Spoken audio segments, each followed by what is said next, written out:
এরা খালাস পেয়ে গেল। আমার কথা হচ্ছে এই যে দুটো মানুষ মারা গেল, এদেরকে তো কেউ তো না কেউ খুন করেছে। হয়তো তুমি খুন করেছো, না হয়তো আমি খুন করেছি। এখানে তো কোনো জিন পুড়ে এসে তো খুন করে যায়নি।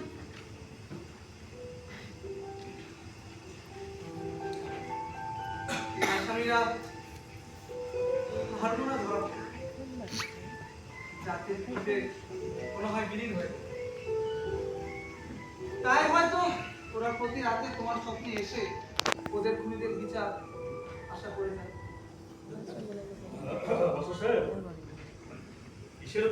আচার বিচারের কথা বলতেছি না, আসলে ওরকম কিছু না। ওরা নাকি প্রতি রাতে কিসের দুঃস্বপ্ন দেখে, এটা নিয়ে আর কি কথা। ওইসব দুঃস্বপ্নের কথা শোনানোর জন্য তো প্রতি মাসে আপনার 10,000 টাকা বেতন দিয়ে রাখা হয়। আচ্ছা, ওইসব পুরনো জিনিস, পুরনো জিনিসটা যতই খাতায় করবে ততই দুর্গন্ধ বেরোবে।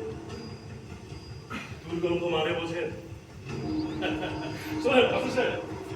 ওসব আচার বিচার দুঃস্বপ্নের কথা বাদ দিয়ে মনোযোগ দিয়ে লেখাপড়া শেখা, ওটাই তো কাজে আসবে নাকি? আর এই যে মঞ্চে মিঠু পড়াশোনার মাঝখানে ওসব শব্দ বিষয় নিয়ে তোমরা পড়াশোনায় সমালোচনা করো, পড়াশোনা করো। বাবা, একটা প্রশ্ন করি। বুঝি না আমাদের ওই পোড়াবাড়িটা তো ভয়ঙ্কর কেন? তোমরা কি সেখানে গিয়েছিলে? জি বাবা। কেন? তোমাদেরকে এতবার বলার পরেও কেন তোমরা সেখানে যাও? খবরদার আর যেন না শুনি। তারপরে বাবা চুপ!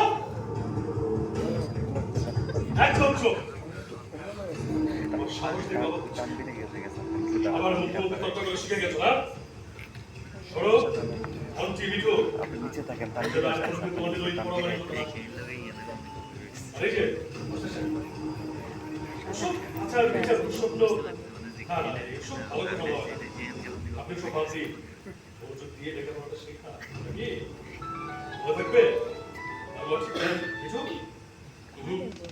পড়াবাড়ির কথা নয়, মনে থাকবে নিশ্চয়ই। অবশেষে মনে রাখবে।